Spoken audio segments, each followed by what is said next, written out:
And now, for the weakest group, yeah.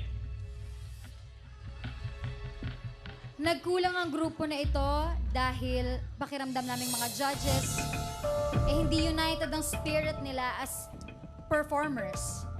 At alam naman natin na importante yan.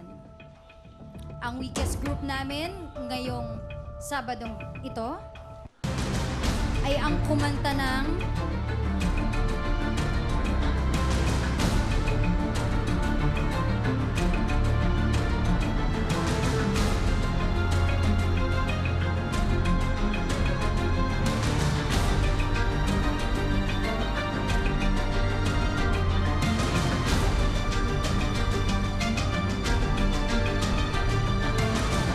Ako'y Iyong-iyo, James, Hans, Mark, and Nico.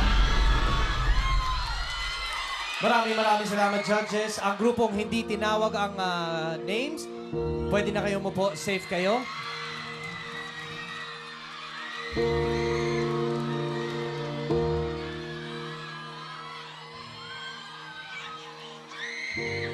Ito naman ang grupo nila, James. Good luck na lang sa inyo for the performance tomorrow. Knock 'em dead, and God bless, guys.